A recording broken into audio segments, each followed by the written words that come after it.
So, very good morning to all of you. Today we will start a new topic, permutation and combination.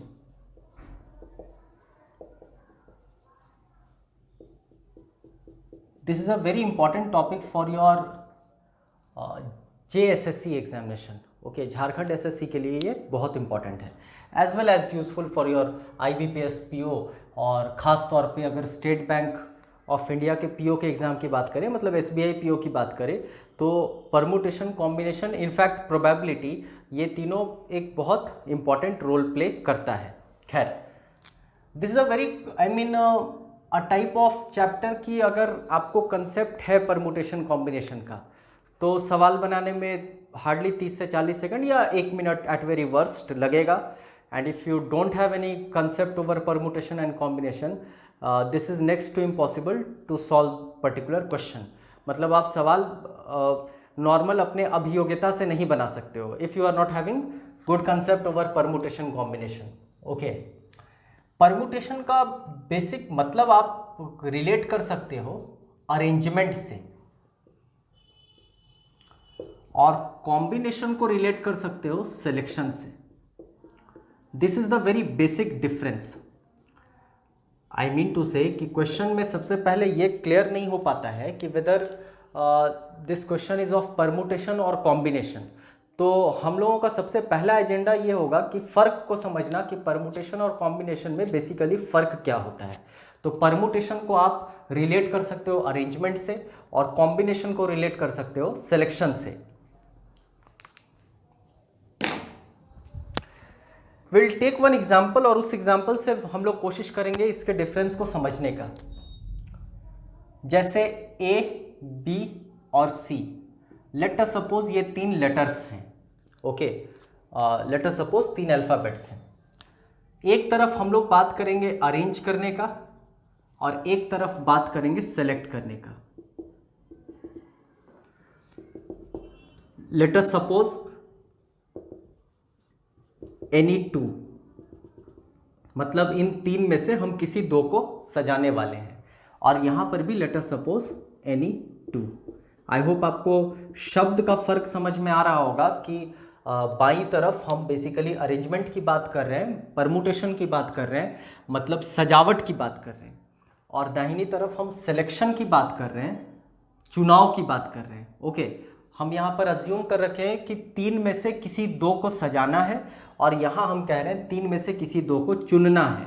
Okay, तो I hope आप अगर common sense से सोचोगे तो सजाने में A B, okay, B A, B C, C B, A C, C A, आपको 6 तरीका दिखेगा. आप अपना नॉर्मल अभियोग्यता लगा लो, एप्टीट्यूड लगा लो, you would find only 6 ways to arrange any 2 from A B C. आप देखो A B को एक बार लिए हैं, लेकिन चूंकि वो सजावट है तो A B एक अलग सजावट है, और उसका उल्टा अगर B A देखोगे तो वो एक अलग सजावट है, मतलब वो एक अलग अरेंजमेंट है. अब सिमिलरली हमने B C लिया है, तो B C एक अलग सजावट है, उसको पलट दिए तो C B अलग सजावट है. अब तीसरी बार हमने A C लिया, तो A C एक सजावट और C A दूसरा सजावट है. Okay, I hope till now things are very clear. लेकिन जब आप सिलेक्शन की बात करते हो तो आप A को चुने और B को चुने, दूसरा B को चुने, C को चुने, और तीसरा C को चुने, A को चुने. आई होप चौथा आप सिलेक्शन नहीं कह पाओगे. अब बोलोगे कि सर इसमें BA क्यों नहीं होगा? ओके, क्योंकि हम चुन रहे हैं. आप मैथमेटिक्स वाला दिमाग अभी मत लगाओ, कॉमन सेंस से बताओ. Okay, we are not applying any concept of mathematics here. अगर हम कहते हैं A B C में से किसी 2 को चुने, और आप कह रहे हो कि मेरा पहला चुनाव है A B, तो क्या आप कहोगे कि मेरा दूसरा चुनाव है B A? I hope A B और B A दोनों तो एक ही चीज़ है. आप चुन रहे हो, एक बार A को चुने, B को चुने, एक जोड़ा बना, तो क्या आप फिर कहोगे कि मेरा दूसरा जोड़ा B और A है? मतलब सजावट में A B और B A 2 अलग अलग चीज़ होता है, लेकिन चुनाव में ए बी और बी ए दोनों एक ही चीज़ होता है। मतलब आप ये कह सकते हो, you can give this sign कि a b and b a are not equal, b c and c b are not equal, a c and c a are not equal. But अगर हम कॉम्बिनेशन की बात करें तो a b b a, b c c b और c ए सी ये equal होगा। मतलब आप इन दोनों में से किसी एक को गिनोगे, लेकिन यहाँ पर इन दोनों की गिनती होगी। आई होप बेसिक डिफरेंस जो परमुटेशन और कॉम्बिनेशन का है वो आपको यहाँ समझ में आ रहा होगा कि हम लोग यहाँ पर अरेंजमेंट्स की बात करेंगे और यहाँ पर हम लोग सिलेक्शन की बात करेंगे। मतलब कॉम्बिनेशन सिलेक्शन के बारे में बताएगा और परमुटेशन अरेंजमेंट के बारे में बतलाएगा। Okay, just have a look, nothing to worry. हम लोग इसके बेसिक कंसेप्ट को कोशिश करेंगे समझने का, इसके मदर कंसेप्ट को कोशिश करेंगे समझने का। आज के सेशन के बाद आपको बहुत सारे प्रश्नों का उत्तर मिल जाएगा। आपको ये पता चल जाएगा कि ये फैक्टोरियल बेसिकली इसका इमर्जेंस कहाँ से होता है।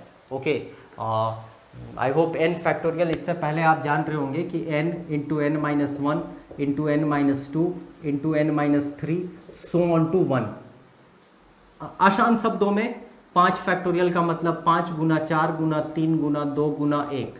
4 फैक्टोरियल का मतलब 4 गुना 3 गुना 2 गुना 1। मतलब आप घटते क्रम में मल्टीप्लाई करो और तब तक मल्टीप्लाई करो जब तक 1 नहीं आ जाए। तो आपको ये भी आज के सेशन के बाद क्लियर हो जाएगा कि बेसिकली ये फैक्टोरियल, ओके, ये इसका इमर्जेंस कहाँ से आता है। Nothing to worry about. इसका एक सिंबल ये भी होता है, एग्जामिनेशन में हो सकता है n फैक्टोरियल ऐसा मिले या n फैक्टोरियल ऐसा लिखा मिले, one and the same thing.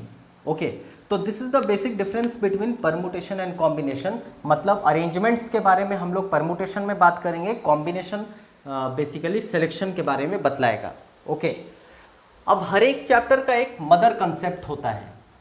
For an instance, आप अगर स्पीड डिस्टेंस टाइम की बात करो, then we have only one basic formula कि speed is equal to distance upon time. Okay, मतलब पूरा का पूरा चैप्टर कहीं ना कहीं उसके इर्द गिर्द ही टिका रहता है। उसी तरीके से परमुटेशन कॉम्बिनेशन का भी एक मदर कंसेप्ट है और पूरा चैप्टर कहीं ना कहीं उस मदर कंसेप्ट के इर्द गिर्द ही मिलेगा आपको, उसके इन एंड अराउंड ही मिलेगा।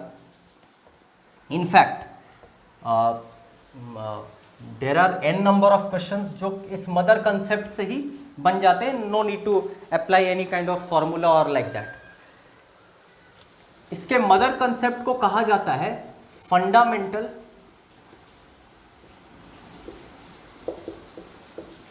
Principal of counting, rather FPC। Okay, कोशिश करेंगे समझने का कि बेसिकली FPC क्या है, फंडामेंटल प्रिंसिपल ऑफ काउंटिंग क्या है। इसके स्टेटमेंट पे हम लोग थोड़ी देर बाद आएंगे। एक प्रैक्टिकल एग्जांपल से कोशिश करते हैं समझने का। लेट अस सपोज कि एक हॉल है, लेट अस सपोज एक हॉल है और इस हॉल में there are entry gates. This is your first entry gate, this is your second entry gate. मतलब भीतर जाने का दरवाजा है, एंट्री गेट है। लेट अस सपोज इस तरफ एग्जिट गेट्स है। Let us suppose this is first, second and third. मतलब कुल मिलाकर इस फिगर में आपको दिख रहा है कि एक हॉल है जिसमें 2 एंट्री के गेट हैं और 3 एग्जिट के गेट हैं। अब आपसे अगर एक सवाल पूछा जाए कि ये बताओ how many alternatives are there, rather आप दूसरा शब्द भी यूज कर सकते हो, how many options are there to enter into this hall. इस हॉल के अंदर प्रवेश करने का विकल्प कितना है। आप देख लेना इस पूरे चैप्टर में कहीं ना कहीं सबसे इंपॉर्टेंट टर्म यही होगा, विकल्प, options, alternatives. Okay, how many ways, आप कुछ भी कह लो। ओके, तरीका, ऑप्शन, विकल्प, ऑल्टरनेटिव। आप कुछ भी कह सकते हो। मतलब इस हॉल के अंदर प्रवेश करने का विकल्प कितना है, हम यहाँ विकल्प की बात कर रहे हैं। तो आप निश्चित तौर पे इस फिगर को देखकर बोलोगे कि सर मेरे पास दो विकल्प है, या तो हम इधर से एंट्री कर सकते हैं या हम इधर से एंट्री कर सकते हैं। ओके, आई होप आप कटसी मेंटेन करके ही ये आंसर दे रहे हो। आप ये मत कहना कि इधर से भी एंट्री कर सकते हैं, बिकॉज यहाँ पर स्पेसिफाइड है these are my exit gates and these are my entry gates. तो अगर हम लोग एक I mean to say responsible answer दें तो बट ऑब्वियस हम कहेंगे कि मेरे पास दो विकल्प है एंट्री करने का। चलो, मतलब हमको यहाँ पर पता चला we have two options to get in. Okay, मतलब ये एक हम आपसे क्वेश्चन पूछे कि how many alternatives are there to enter into this hall. आपका आंसर है वी हैव टू ऑप्शंस। अब मान लो आप यहाँ पर पहले मौजूद थे और आप यहाँ पर पहुँच गए। This is a very beautiful example. आप देखना, मतलब जैसे जैसे परमुटेशन कॉम्बिनेशन का सेशंस आगे चलेगा, ओके, आप देखोगे कहीं ना कहीं ये एग्जाम्पल से वो कंसेप्ट डेवलप होगा and it has number of colours. आपको इस पर्टिकुलर एग्जाम्पल के बहुत अलग अलग रंग दिखेंगे। खैर, आप हॉल के भीतर में प्रवेश कर चुके हो।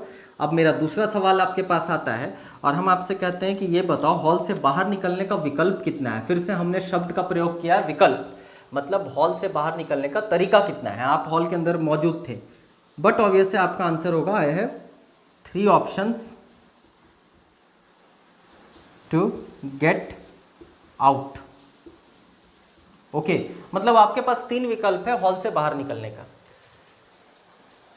चलो, आप हॉल से बाहर आ गए, यहां पर आ गए, लेट अस सपोज, मतलब हॉल के भीतर जाने का तरीका था 2, हॉल से बाहर आने का तरीका था 3। अब अगर हम एक शब्द का प्रयोग करें, साइमल्टेनियसली, परस्पर, लगातार, व्हाटएवर, ओके। अब अगर हम मतलब यहां पर बेसिकली एक काम था कि आप हॉल के अंदर जाना है, कितना विकल्प है आपके पास, आप बोले 3, मतलब this was my first work, एक काम था। हॉल के भीतर में थे आप, हम आपसे दूसरा सवाल पूछे, बताओ हॉल से बाहर कितने तरीके से आ सकते हो, ये दूसरा काम है। अगर हम इन दोनों काम को आपस में जोड़ दें और वो लगातार एक फ्लो में देखें और मेरा सवाल बदल जाए और हम आपसे ये पूछें कि ये बताओ हॉल के अंदर प्रवेश करके बाहर निकलने का तरीका कितना है। आई होप आपको फर्क पता चल रहा होगा। पिछली बार मेरा सवाल था हॉल के अंदर प्रवेश करने का तरीका, पिछली बार मेरा सवाल था हॉल से बाहर निकलने का तरीका। ये 2 अलग अलग सवाल थे। इस बार इन दोनों सवाल को हम एक शब्द से जोड़ दिए, साइमल्टेनियसली। दैट मीन्स अब हम ये कह रहे हैं कि ये बताओ हॉल के अंदर प्रवेश करके बाहर निकलो, मतलब अब काम लगातार हो रहा है, परस्पर हो रहा है। तो आप जरा पेन फॉलो करना। मेरा पहला तरीका हो सकता है ये, दूसरा तरीका ये, तीसरा तरीका ये। इसका अर्थ ये हुआ कि हॉल में प्रवेश इधर से किए, निकल इधर से गए, काम लगातार हुआ, इधर से प्रवेश किए, इधर से निकले, इधर से प्रवेश किए, इधर से निकले। 3, 4, 5 और 6। दैट मीन्स कुल मिलाकर तरीका हमको दिखा 6। ओके, दैट मीन्स हमारा आंसर दिख रहा है 2 × 3। अब बोलोगे सर 2 × 3, बीच में इंटू का साइन को जस्टिफाई कीजिए। ओके, बहुत आसान है इंटू के साइन को जस्टिफाई करना। आप अगर ये वाले गेट को आधार बना लो तो आप जरा देखोगे ये गेट इधर के 3 गेट के साथ क्लैश किया, ये वाला गेट इसके साथ भिड़ गया, इसके साथ भिड़ा, इसके साथ भिड़ा, क्लैश किया। ओके, परमुटेशन कॉम्बिनेशन में होता ही बेसिकली यही है। ओके, मतलब हमको दिखा 1, 2, 3, हम इस तरफ के गेट को आधार बनाए। अब इसको जरा पकड़ कर चलो, 1, 2, 3, मतलब 3 को लिखो 2 बार। अब अगर इस गेट को आप आधार बनाते हो तो जरा देखो, ये एक बार इसके साथ क्लैश किया, एक बार इसके साथ क्लैश किया। इसको देखो आप, ये इसके साथ क्लैश किया, इसके साथ क्लैश किया। इसको देखो आप, ये इसके साथ क्लैश किया, इसके साथ क्लैश किया। I hope things are very clear. 3 को लिखो 2 बार, 2 को लिखो 3 बार, बात बराबर है, मतलब बीच में साइन जो आएगा वो मल्टीप्लिकेशन का आएगा। और यहीं से हम लोगों को मिलता है सबसे पहला डेफिनेशन और सबसे बेसिक कंसेप्ट। ये सबसे बेसिक कंसेप्ट है। ओके अगर हम लोग डिफाइन करना चाहें, नथिंग टू वरी, डेफिनेशन आपसे एग्जाम में नहीं कोई पूछने वाला है, but you should know okay what basically fundamental principle of counting states. It states that if there are m alternatives to do a job and n alternatives to do a different job, and when they both are done simultaneously, total number of alternatives will be, I hope answer मिल चुका है आपको, m into n. यदि किसी कार्य को, किसी काम को करने का m तरीका हो, किसी दूसरे काम को करने का n तरीका हो, जब दोनों काम परस्पर हो तो m गुना n तरीका होता है. हमको यहाँ दिखा कि हॉल के अंदर प्रवेश करने का 2 तरीका था, हमको यहाँ दिखा हॉल से बाहर निकलने का 3 तरीका था. दोनों काम परस्पर हो अगर तो 2 गुना 3 तरीका, मतलब कुल मिलाकर 6 तरीका होगा. This is the basic definition. और पूरा का पूरा permutation combination you all will be very surprise to know कि कहीं ना कहीं इसी बेसिक कंसेप्ट पर टिका हुआ है. जैसे जैसे सेशन आगे बढ़ेगा आपको ये कनेक्शन मिलता जाएगा. खैर, हैव अ लुक, आगे बढ़ते हैं फिर हम लोग.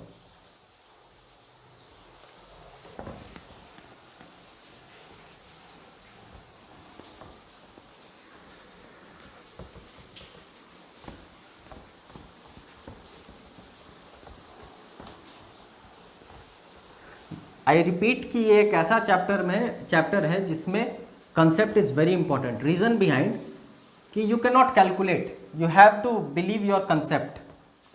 आपको अपने कंसेप्ट पे भरोसा करना पड़ेगा क्योंकि इसका सवाल का नेचर ही कुछ ऐसा होता है. फॉर एन एग्जाम्पल, आपसे सवाल पूछ देगा, बताओ एक शब्द लेटर सपोज DAUGHTR, इसको कितने तरीके से सजा सकते हो. Okay, that means it is not possible to quote it down. आप लिख कर जोड़ नहीं सकते हो, मतलब you have to believe your concept. बहुत बेसिक सवाल पूछा जाता है. परमुटेशन कॉम्बिनेशन प्रोबेबिलिटी का स्कोप बहुत ज़्यादा है. ओके, मतलब if you will see, I mean higher mathematics में अगर आप बात करो तो परमुटेशन कॉम्बिनेशन, हायर मैथमेटिक्स में बात करो, इंजीनियरिंग मैथमेटिक्स में बात करो, देन परमुटेशन कॉम्बिनेशन प्रोबेबिलिटी एक पूरा कह सकते हो सब्जेक्ट होता है. ओके, बट हम लोग का दायरा उतना नहीं है. फॉर जनरल कॉम्पिटिशन बहुत लिमिटेड सिलेबस में पढ़ना है. स्टिल हाईली कंसेप्चुअल है, आई शुड से. खैर, तो हम लोग फंडामेंटल प्रिंसिपल ऑफ काउंटिंग तो समझ गए कि बेसिकली किसी काम को करने का m तरीका, दूसरे काम को करने का n तरीका, जब दोनों काम परस्पर हो तो m गुना n तरीका. I have m alternatives to do a job, n alternatives to do a different job. When both jobs are done simultaneously, total number of ways, total number of alternatives, total number of विकल्प, जो भी आप समझो, that will be equal to m into n. खैर, अब इसको कोशिश करते हैं अपने क्वेश्चन पर लाने का और रिलेट करने का. जैसे मान लो एक साधारण सा सवाल पूछा जाता है, इन how many number of veg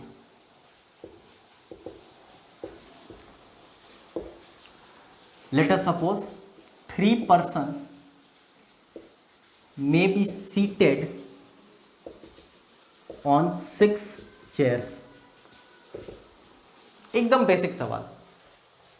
कहता है 6 चेयर पर 3 लोगों को बिठाना है, कितने तरीके से बिठा सकते हो. आप देखना ये हर एक सवाल में रहेगा. Okay, in how many number of veg, मतलब बेसिकली परमुटेशन कॉम्बिनेशन एक पूरा टोटल नंबर ऑफ काउंट पूछता है. मतलब ये आप पूरा गिनती करके बताओ कि कुल मिलाकर कितने तरीके कितना तरीका निकल सकता है कि 3 आदमी को बिठाना है 6 चेयर पर. ओके, मतलब इसमें हमको और आपको अपने हिसाब से नहीं सोचना पड़ेगा, हम फिर कह रहे हैं. ओके, परमुटेशन कॉम्बिनेशन ना तो मेरे हिसाब से चलेगा ना आपके हिसाब से चलेगा, इसका अपना एक कंसेप्ट होता है. इसका अर्थ ये हुआ, इसको हम इसलिए बतला रहे हैं क्योंकि आपको यहाँ पर रिजिडिटी से नहीं सोचना होगा कि अपने हिसाब से सोच रहे हैं, यूनिवर्सल थॉट रखोगे, क्योंकि यहाँ पर इन how many number of veg कर रहा है, मतलब एक यूनिवर्सल वे बता रहा है। ओके, नथिंग टू वरी, हम लोग इसको और एग्जाम्पल से समझने का कोशिश करेंगे। अब सवाल क्या है? सवाल है कि 6 चेयर है, लेट अस सपोज ये 6 चेयर है, और सवाल कह रहा है कि आदमी 3 है और इन आदमी को इस चेयर पर बिठाना है, मतलब काम यहाँ पर बिठाना है। आई होप आपको डेफिनेशन याद आ रहा होगा कि किसी काम को करने का एन तरीका, किसी काम को करने का एन तरीका, दोनों काम परस्पर हो तो एम गुना एन तरीका। तो जरा ये बताओ, अच्छा हम अभी थोड़ी देर पहले बताए थे कि इस पूरे चैप्टर में सबसे इंपॉर्टेंट टर्म होता है विकल्प, या आप कह सकते हो ऑल्टरनेटिव्स। बेसिकली वही है ना, इन how many number of veg, मतलब ऑल्टरनेटिव्स, मतलब ऑप्शन, मतलब विकल्प।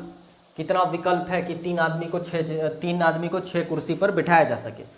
तो जरा ये बताओ कि जब ये आदमी बैठने जाएगा इस, मतलब ये वाला सर्कमस्टांस में, तो इसके पास विकल्प कितना होगा? हमको विकल्प की गिनती करनी है। आपको ध्यान आ रहा होगा कि अभी जो एग्जाम्पल हम लोग लिए थे उसमें हम लोग विकल्प की गिनती किए थे। This is very important to understand. Basically ये बताओ कितना विकल्प है एंटर करने का, ये बताओ कितना विकल्प है बाहर निकलने का, ये बताओ कितना विकल्प है कि आप अंदर जाकर बाहर निकलो। ओके, आई होप आप समझ पा रहे होंगे। मतलब गिनती जो होती है वो विकल्प की होती है। तो ये जरा बताएं आप कि ये आदमी यहाँ पर बैठना चाहता है, इस आदमी के पास विकल्प कितना है? तो आप बोलोगे सर 6 विकल्प है। बट ऑब्वियस है, विकल्प की बात हो रही है, वो यहाँ भी बैठ सकता है, यहाँ भी बैठ सकता है, यहाँ भी बैठ सकता है, सिमिलरली आगे भी बैठ सकता है।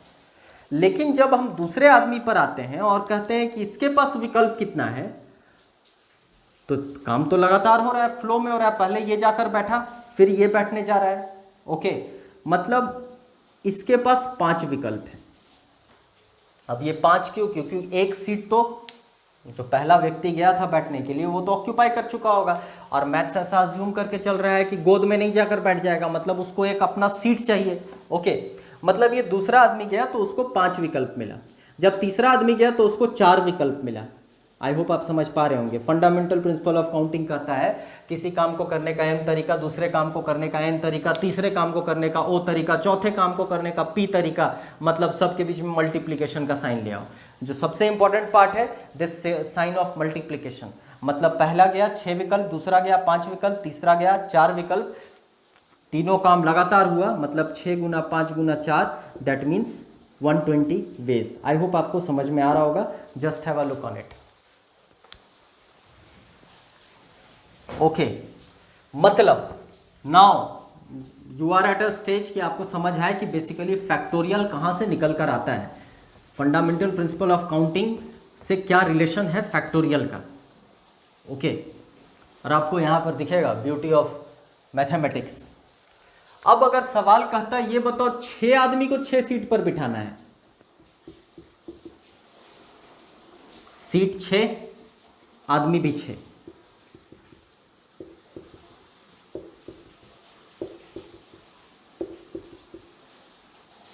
ओके। जब पहला आदमी गया बैठने, ये कहेगा मेरे पास 6 विकल्प है, ये कहेगा मेरे पास 5 विकल्प है, ये कहेगा मेरे पास 4 विकल्प है, ये कहेगा मेरे पास 3 विकल्प है, ये कहेगा मेरे पास 2 विकल्प है, और ये फाइनली कहेगा मेरे पास 1 विकल्प है। मतलब मेरा final answer fundamental principle of counting के अनुसार बीच में मल्टीप्लिकेशन का साइन आया, मतलब 6 गुना 5 गुना 4 गुना 3 गुना 2 गुना 1। ओके, तो मैथमेटिक्स में इसको ही शॉर्ट फॉर्म में लिखा गया 6 फैक्टोरियल। मतलब घटते हुए क्रम में मल्टीप्लाई करना है, और तब तक मल्टीप्लाई करना है जब तक 1 नहीं आ जाए। ओके, मतलब 6 गुना 5 गुना 4 गुना 3 गुना 2 गुना 1। दैट मीन्स अगर हमसे ये पूछा जाए आज के बाद कि 8 आदमी और 8 सीट, बताओ कितने तरीके से बिठाया जा सकता है, आपका एक लाइन का आंसर होगा 8 factorial. I hope till now things are very clear. Just have a look.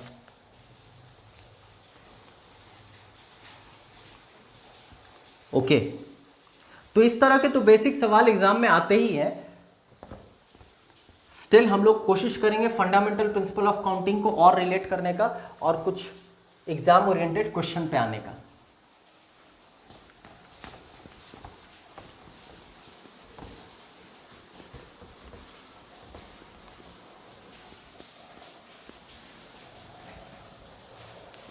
जैसे एक बहुत फ्रीक्वेंटली आस्क्ड क्वेश्चन, जैसे एग्जांपल पे हम लोग ले लेते हैं, एक शब्द दे रखेगा, एक वर्ड लेट अस सपोज, और कहता है एक वर्ड है डॉटर, DAUGHTER। सीखेंगे हम लोग कि ये क्यों ये शब्द एक अपनी आइडेंटिटी रखता है परमुटेशन कॉम्बिनेशन चैप्टर में, या इस तरह के शब्द क्यों एक अपनी आइडेंटिटी रखते हैं, एक अपना टाइप के रूप में, क्वेश्चन के रूप में आते हैं। फाइन, आपको यहाँ एक पैटर्न दिख रहा होगा कि यहाँ पर कोई भी अल्फाबेट्स रिपीट नहीं हो रहे हैं। आई होप आप समझ पा रहे हैं। DAUGHTER कोई रिपीट नहीं हो रहा है। ओके, मतलब सारे अल्फाबेट, सारे लेटर्स डिस्टिंक्ट हैं।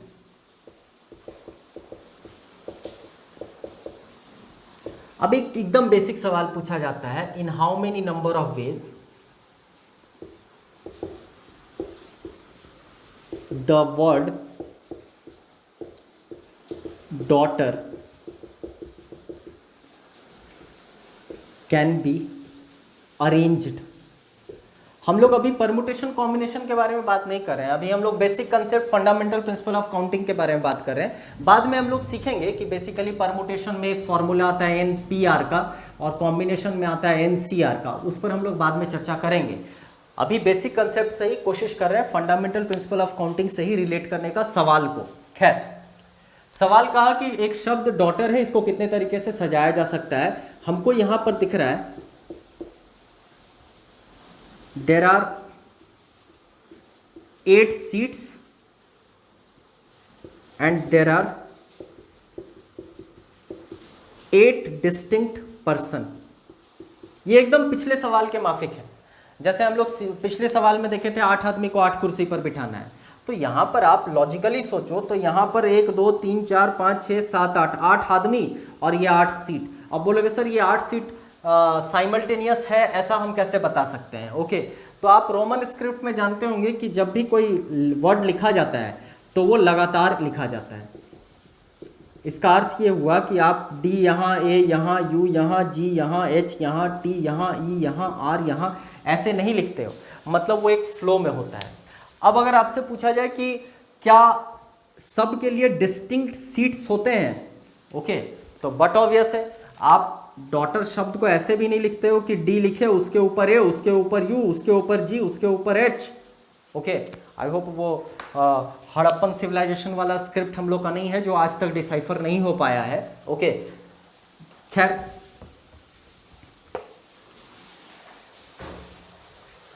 तो आपसे सवाल कहा कि डॉटर शब्द को कितने तरीके से सजाया जा सकता है। हम यहां पर इस सवाल को परिवर्तित कर दिया और हम कहें कि डी एक अलग आदमी है, ए अलग आदमी है, यू अलग आदमी है, जी अलग आदमी है, सिमिलरली, और इसको 8 आदमी को 8 सीट पर बिठाना है। जब गया डी बैठने, बोला 8 तरीका, ए गया बैठने 7 तरीका, 6 तरीका, 5 तरीका, 4 तरीका, 3 तरीका, 2 तरीका, 1 तरीका। फंडामेंटल प्रिंसिपल ऑफ काउंटिंग, सबके बीच में मल्टीप्लिकेशन का साइन देने को कहा। मेरा एक लाइन का आंसर हो गया 8 फैक्टोरियल। सबसे खास बात कि अगर रिसेंट पास्ट के ऑब्जेक्टिव पैटर्न के एग्जाम को आप देखोगे, जिसमें खास तौर पर ऑनलाइन एग्जाम्स को देखोगे, तो आजकल एग्जाम कैलकुलेटिव नहीं रहता है, मतलब at least I am talking about permutation combination, आपका आंसर फैक्टोरियल के टर्म में ही आता है, मतलब आपको ऑप्शन भी 8 फैक्टोरियल मिलेगा। स्टिल मेरा सजेशन ये है कि 11 फैक्टोरियल तक आपके दिमाग में होना चाहिए। 11 फैक्टोरियल तक आप कम से कम जो फाइनल वैल्यू आएगा निकल कर after that multiplication, that should be in your mind. I hope आप ये क्वेश्चन समझ पा रहे हैं।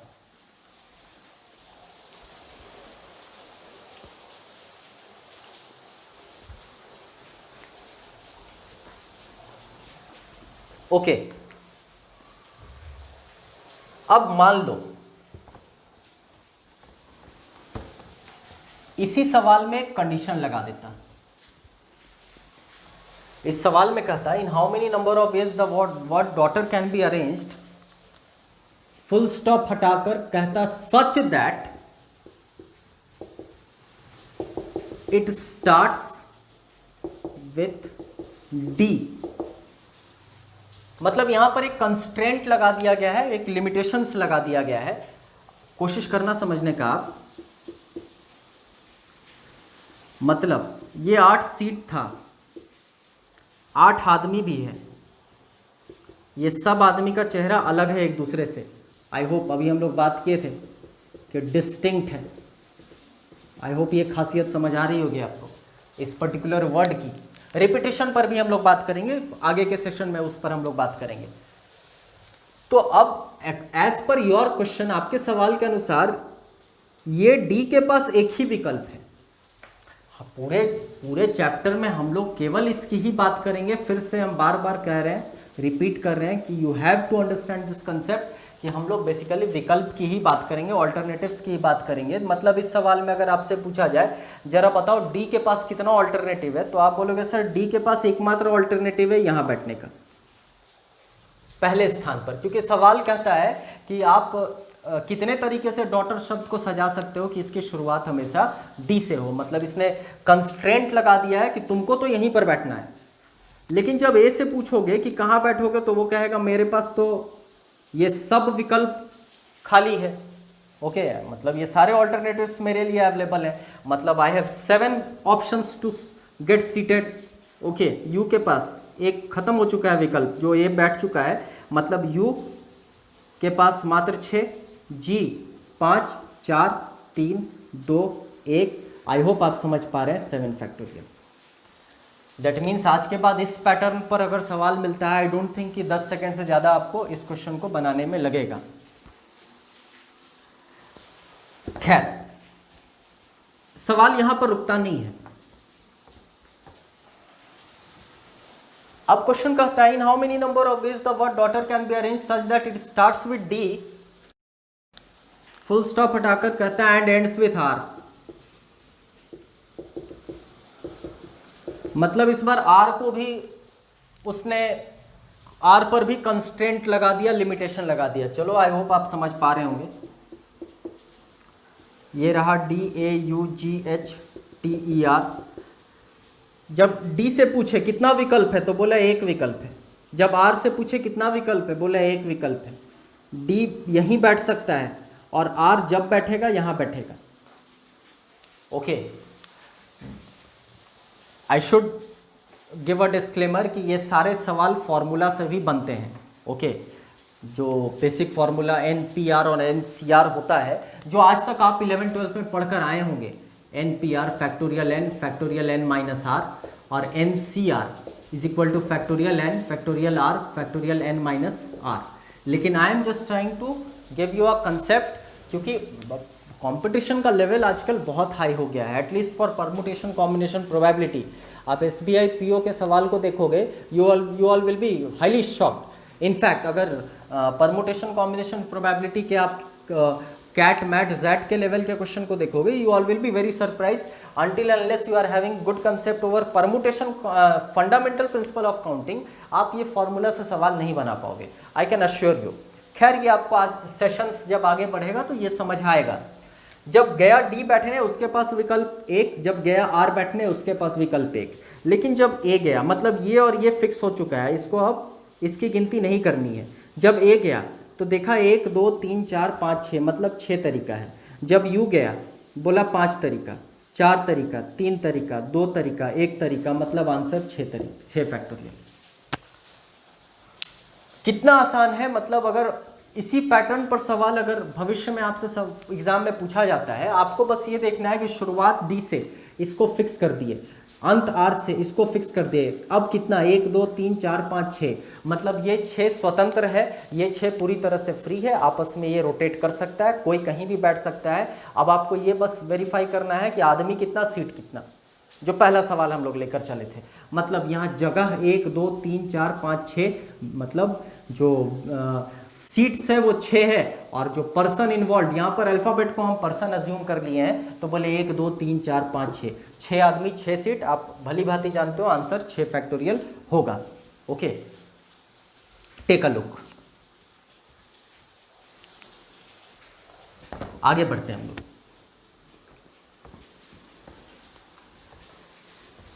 क्वेश्चन यहां पर रुकता नहीं है। अब कहता है इन how many number of ways the word daughter can be arranged such that. अब इसी सवाल को आप देखो किस तरीके से एग्जामिनर आपके साथ खेल खेलेगा। In how many number of ways the word daughter can be arrange such that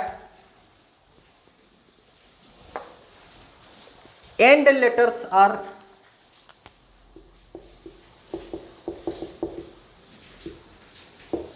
either D और आर।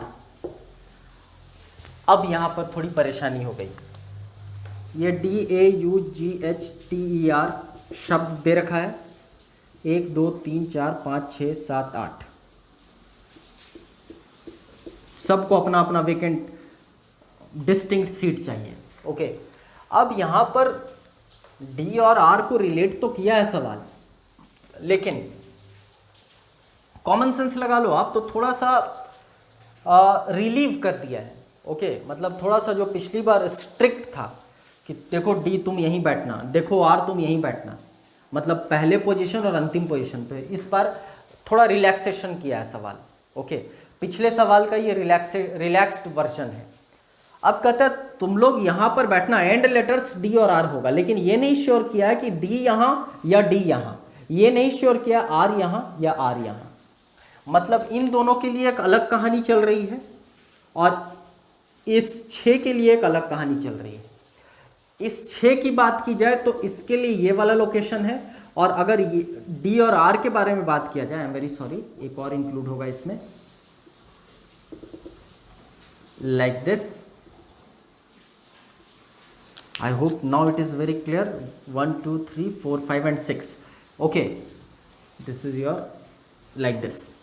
और जब डी और आर के बारे में बात करें तो इसके लिए ये वाली कहानी चल रही है, ये सीट ये सीट। चलो पहले डी को ही पकड़ कर चलते हैं और डी से पूछते हैं बताओ तुम्हारे पास विकल्प कितना है, तो डी कहेगा मेरे पास या तो ये जगह है या तो ये जगह है, मतलब विकल्प कितना है 2।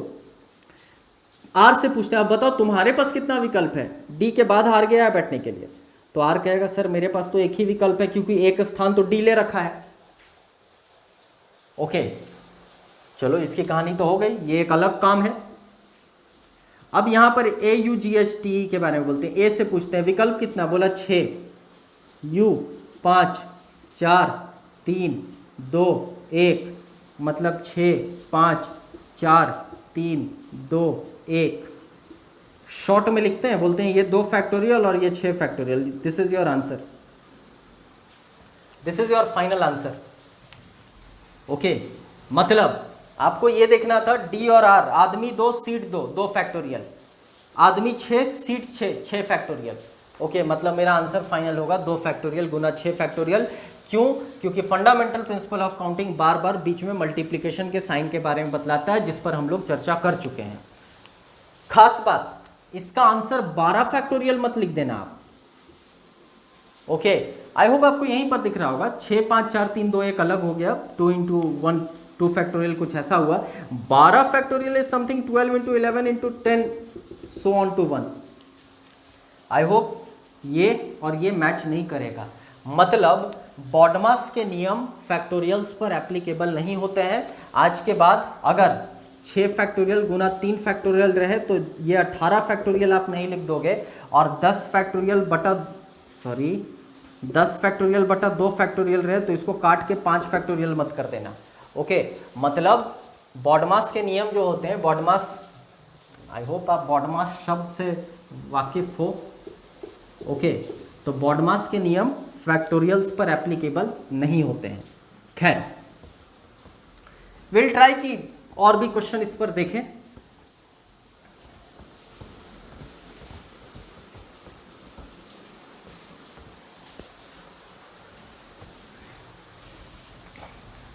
जैसे मान लो अब सवाल कहता है इन how many number of ways the word daughter can be arrange such that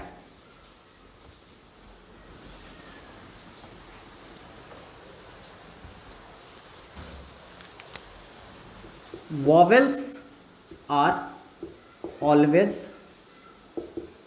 together।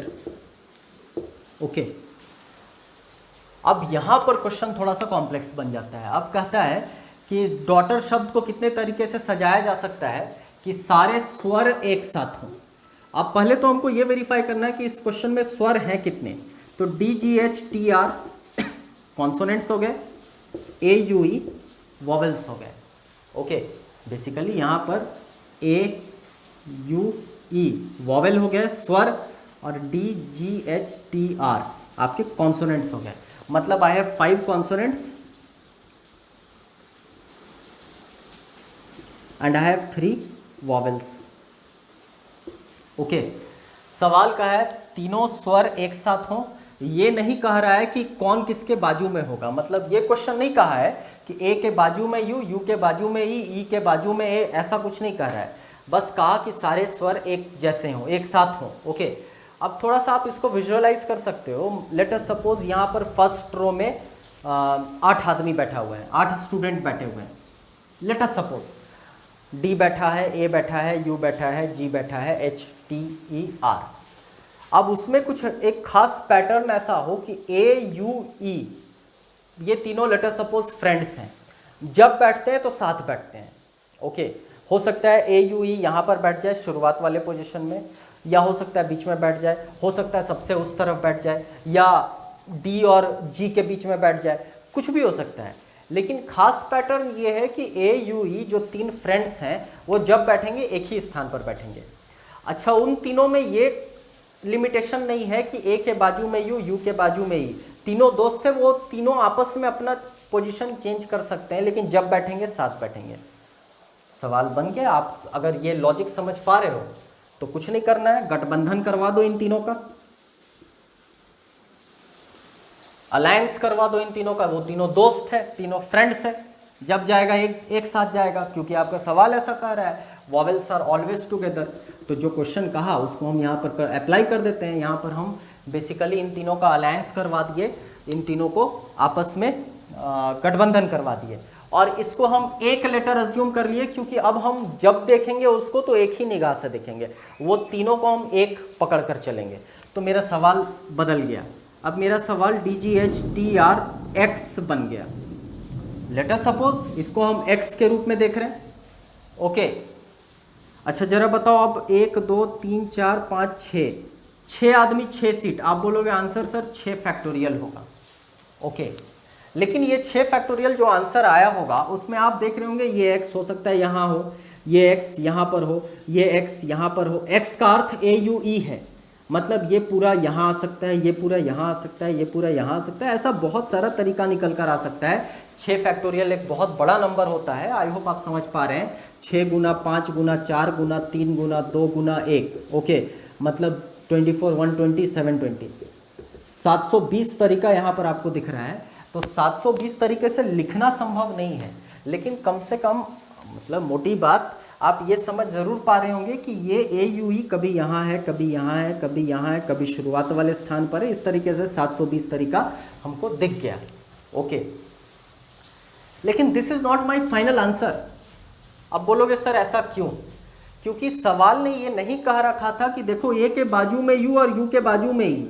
हो सकता है वॉवेल्स टुगेदर का मतलब ये हो सकता है वॉवेल्स टुगेदर का मतलब ये हो। मतलब जो आपके क्वेश्चन में ए यू ई था, 3 वॉवेल्स, 3 जो स्वर थे, these 3 vowels were efficient enough to change their positions in this 3 seats। मतलब ये 3 सीट्स पर ये 3 वॉवेल्स आपस में स्थान बदल सकते हैं। ओके, मतलब अब आदमी 3 सीट 3, बहुत आसान है। आप तो बोलोगे सर 3 फैक्टोरियल आंसर इसका होना चाहिए, 3 फैक्टोरियल से आपस में सज सकते हैं, अरेंज हो सकते हैं 3 × 2 × 1 मतलब 6। अच्छा, फंडामेंटल प्रिंसिपल ऑफ काउंटिंग शुरुआत से बार बार एक ही बात कह रहा है कि देखो जब कभी 2 काम परस्पर हो, लगातार हो, बीच में मल्टीप्लिकेशन का साइन देना, मतलब 6 factorial into 3 factorial which is not equal to 18 factorial. हम बार बार कह रहे हैं, ये मिस्टेक आप नहीं करोगे। एग्जामिनर बड़ा ट्रिक प्ले करता है, एक ऑप्शन आपको 18 फैक्टोरियल भी दे देगा। ओके, मतलब इसका फाइनल आंसर हो गया 6 factorial into 3 factorial. Take a look. अच्छा, बोलोगे एग्जामिनेशन हॉल में क्या इतना लिखना होगा? एकदम नहीं, बहुत आसान है। विदाउट यूजिंग योर पेन आप आंसर बना सकते हो, आंसर निकाल सकते हो। कुछ नहीं करना है। मान लो ये शब्द दे रखा था DAUGHTER, हम लिख दिए DAUGHTER, ये मेरा शब्द है। सारे कॉन्सोनेंट को अलग कर दो, वॉवेल्स को एक तरफ, DGHTRAUE। गिनती करना शुरू करो, 1 2 3 4 5, ये तो पूरा एक साथ है, मतलब 6 फैक्टोरियल, 1 2 3 मतलब 3 factorial. This is my answer. Okay, कुछ नहीं करना है, बहुत आसान है, 10 सेकंड से 15 सेकंड में आप आंसर ला सकते हो। चलो एक और सवाल इसमें बदल देते हैं, थोड़ा सा पैटर्न चेंज करते हैं और कहते हैं सारे कॉन्सोनेंट्स एक साथ हों। आई होप आप आंसर निकाल पाओगे अब। मतलब DGHTRAUE, 1 2 3 पूरा एक साथ 4, 1 2 3 4 5, this is your answer. Take a look, घड़ी देखकर 5 से 7 सेकंड लगेगा आपको सॉल्व करने में। डोंट वरी, इस पैटर्न पर हम लोग एक और क्वेश्चन करेंगे, पहले आप इस सवाल को कोशिश करो समझने का। परेशानी हो, मेरा सजेशन होगा वीडियो को बार बार आप देखो। ओके, नया चैप्टर है, आई मीन आर्ट्स के स्टूडेंट के लिए तो थोड़ा परेशानी होता ही है, रीज़न बिहाइंड कि ये डिटेल में 11th और 12th में पढ़ाया जाता है, और अगर आप आर्ट्स लिए हो तो आप एकदम अनभिज्ञ हो गए इस चैप्टर से।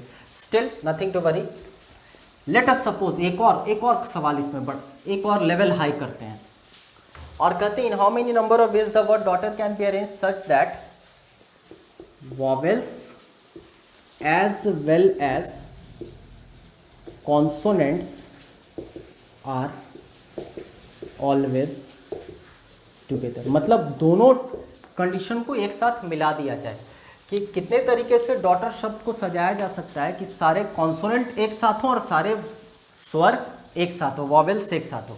बहुत आसान है, आई होप आप समझ पा रहे होंगे। ये एक साथ, ये एक साथ, आदमी 2, सीट 2, 2 फैक्टोरियल। आगे बढ़े, 1 2 3 4 5 आपस में सज सकता है, 5 फैक्टोरियल। आगे बढ़े, 1 2 3, आदमी 3, seat 3, 3 factorial. This is my final answer. These are some of the questions जो फंडामेंटल प्रिंसिपल ऑफ काउंटिंग से ही बिना कोई फॉर्मूला से आप बना सकते हो, बस एक बेसिक कंसेप्ट आपको होना चाहिए। डोंट वरी, हम लोग एक कोशिश करेंगे इसी पैटर्न पर एक और सवाल लेने का।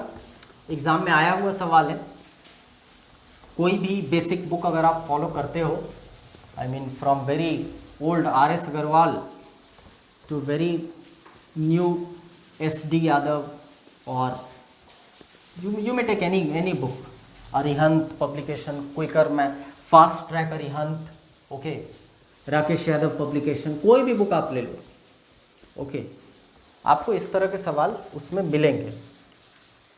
मान लो इस बार शब्द है इक्वेशन। अब बोलोगे सर इसमें खास क्या है, जरा देख लो आप, डिस्टिंक्ट है, रिपीटेशन अभी हम लोग पढ़े नहीं है, सारे लेटर्स डिस्टिंक्ट हैं, नो कंडीशन, पहला सवाल। आई होप आप समझ पा रहे हो, सवाल कह रहा है इन how many number of ways the word equation can be arranged, कोई कंडीशन नहीं है। हम बोले 1 2 3 4 5 6 7 8, मेरा आंसर 8 फैक्टोरियल। बहुत आसान, कंडीशन लगा दिया, बोला स्टार्ट्स विथ ई, कुछ नहीं करना है, ई को फिक्स कर दो, 1 2 3 4 5 6 7, आंसर 7 फैक्टोरियल। आई होप समझ पा रहे हैं आप। कहा दोनों कंस्टेंट एक साथ लगा दिया, सॉरी, का स्टार्ट्स विथ ई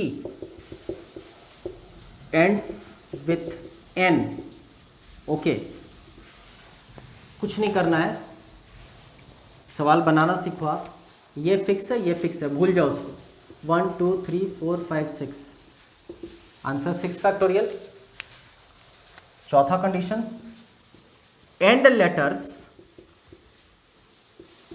आइदर ई और एन, मतलब थोड़ा सा रिलैक्सेशन मिला है इस बार, इन दोनों को रिलैक्सेशन मिला है।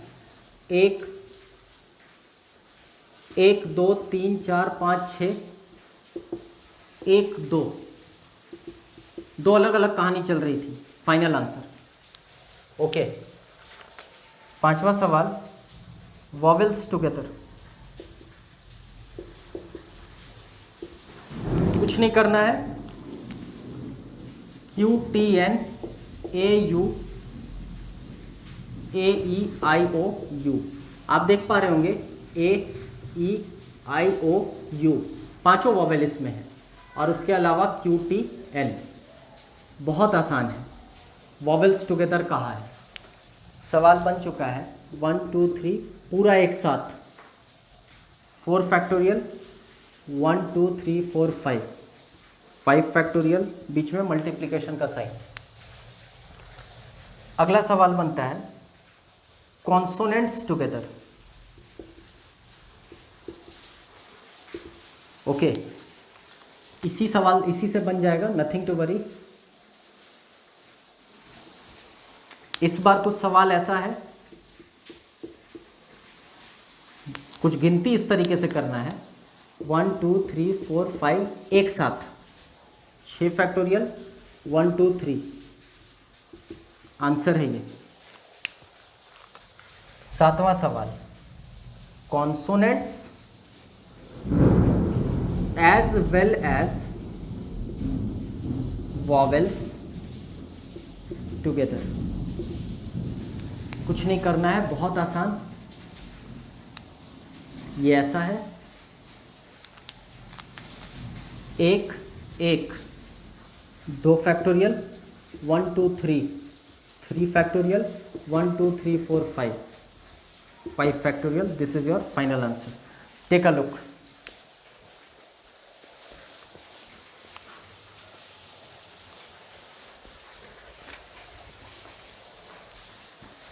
Okay, so let it be. आज के क्लास में हम लोग इतना ही रहने देते हैं। फंडामेंटल प्रिंसिपल ऑफ काउंटिंग का जो हम लोग अगला लेक्चर लेंगे, अगला सेशन लेंगे, that will be very important, very very I mean useful for your examination. Okay, तो मेरा सजेशन होगा कि इस क्लास को आप अच्छे से कोशिश करें समझने का, और एक प्लेटफॉर्म क्रिएट करके रखें कि ताकि अगला लेक्चर आपको समझ आए। That's all for today, thank you.